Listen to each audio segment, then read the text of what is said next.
అందరికీ నమస్కారాలు.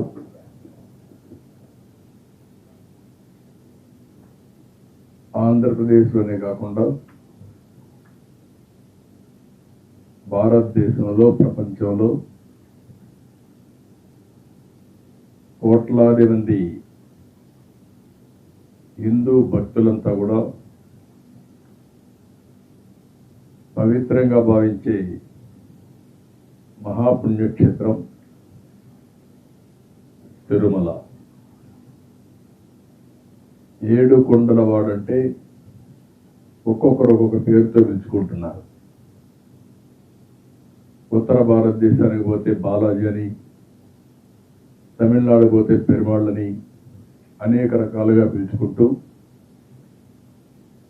భక్తులందరికీ ఒక నమ్మకం, ఇష్టమైన దేవుడు, కలియుగ దేవుడు.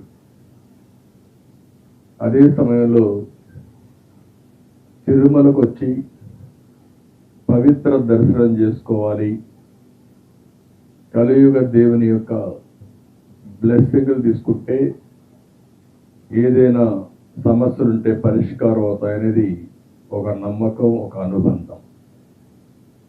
అందుకే అలాంటి పవిత్రమైన స్థలాన్ని ఒక విధంగా చెప్పాలంటే ఇప్పటి వరకు వచ్చిన పాలకులు కొంతమంది సమర్థవంతంగా పనిచేయలేకపోయినా నష్టం జరిగే విధంగా ఎవరూ ప్రవర్తించలేదు. పవిత్రత దెబ్బతీసే విధంగా ఎవరు ప్రయత్నించలేదు. ఎన్టీ రామారావు గారు వచ్చినప్పుడు కాంప్లెక్స్, వైకుంఠ కాంప్లెక్స్ 1 కట్టారు. నేను వస్తానే వైకుంఠ 2 కాంప్లెక్స్ కట్టాం.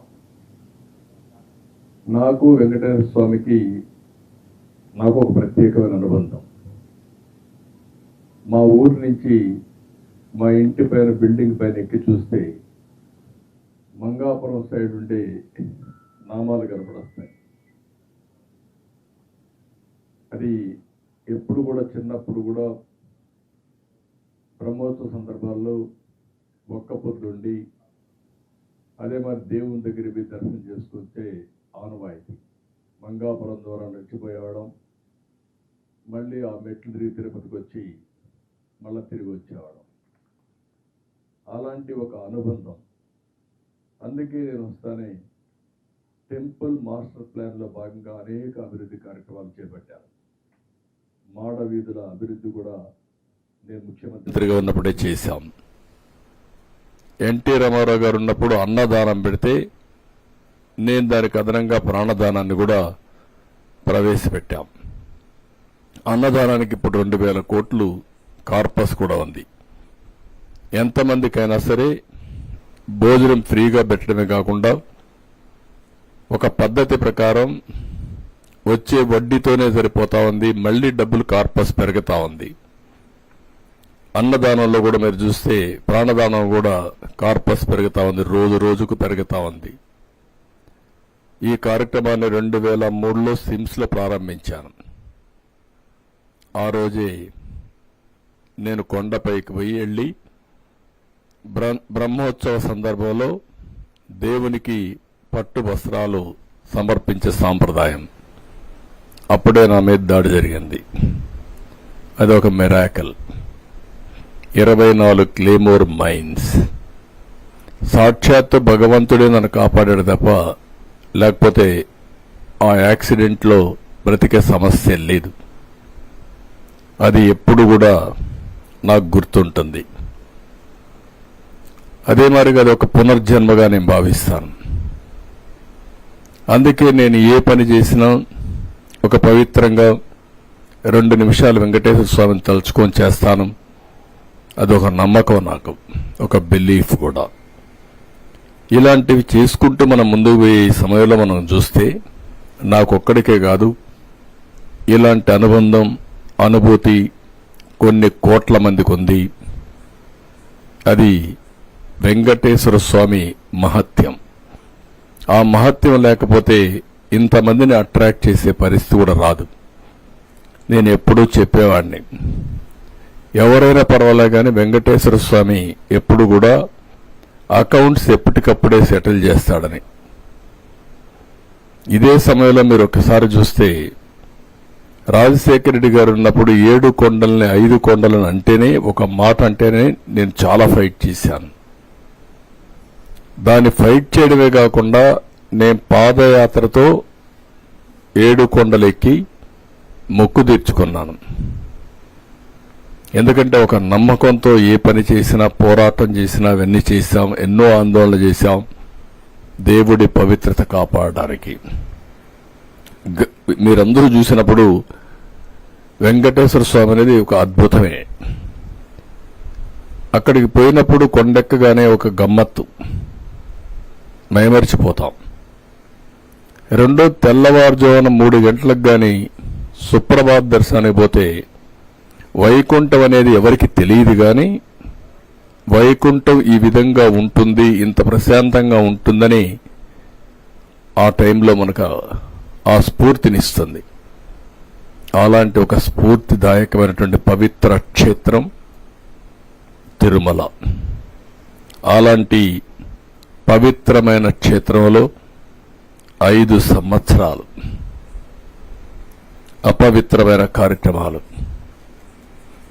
రాజకీయాలకు ఒక పునరావాసం, భక్తుల మనోభావాలకి విలువే లేదు. ప్రసాదంలో గాని, నాణ్యతలో గాని ఎక్కడికక్కడ మొత్తం అపవిత్రం చేసే పరిస్థితికి వచ్చారు.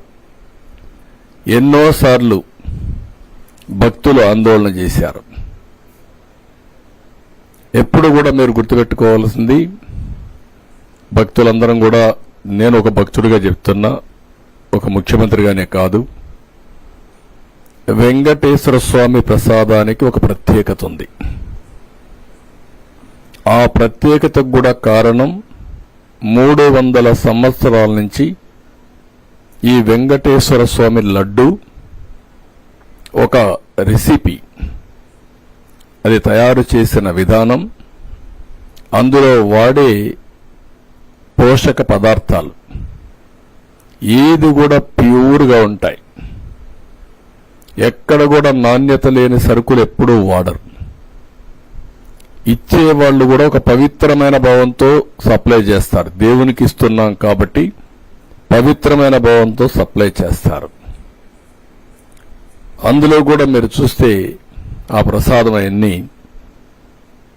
ఇంటిలో తీసుకొచ్చి పెడితే ఆ వాసన ఒక మంచి వాసనతో ఉంటుంది. ఒక్క లడ్డే కాదు, జిలేబీ గాని, వడ గాని, లేకపోతే అక్కడ పొంగల్ గాని, దేనికదే ప్రత్యేకత. నాకు ఒక అనుభూతి కూడా అక్కడ పోయినప్పుడు, కొండపై తిరుమల పైన భోంచేస్తే అక్కడ చేసే వంటలు కూడా చాలా రుచికరంగా ఉంటాయి. ఎందుకంటే 1,00,000 మందికి భోజనం పెట్టేటప్పుడు, అక్కడ ఉండేటప్పుడు కూడా నేను చాలాసార్లు రివ్యూలు చేసేవాడిని. ఎలాంటి మీరు ప్రోడక్ట్స్ వాడుతున్నారు, ఎంత రెసిపీ వాడుతున్నారు, ప్రాసెస్ ఎట్ చేస్తున్నారు, టేస్ట్ను కూడా ఇచ్చేయండి, పౌష్టికాహారం చేయమని చాలాసార్లు చెప్పాను. రెండోది, మీరు ఇంకొకసారి చూస్తే వెంకటేశ్వర స్వామి దగ్గర నేను మొత్తం హెలికాప్టర్స్తో సీడ్ బాల్స్ వేయించాం. 9 సంవత్సరాలు ఎప్పుడు పోయినా సమీక్షలు చేసి, కడాన నేను మన ఆ మహర్షి ఎవరైతే ఉన్నాడో హిమాచల్ ప్రదేశ్లో ఉండేటువంటి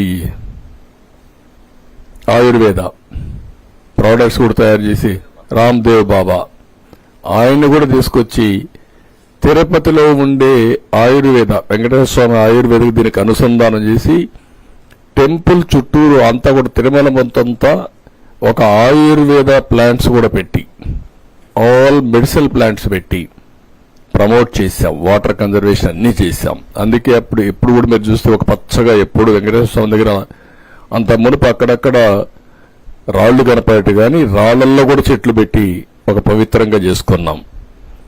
ఈ లడ్డు కూడా మీరు చూస్తే చాలా డిమాండ్, వెంకటేశ్వర స్వామి లడ్డుకు చాలా డిమాండ్. 155 గ్రాములు. ఆ తయారీకి 40 గ్రాముల ఆవు నెయ్యి, 40 గ్రాములు శనగపిండి, ఇతర దిగుమతులు కలిసి 70 గ్రాములు మొత్తం ఉపయోగించి ఒక నాణ్యత, సువాసన, అందులో వేసే పదార్థాలన్నీ యూనిక్ గా ఉంటాయి. దీన్ని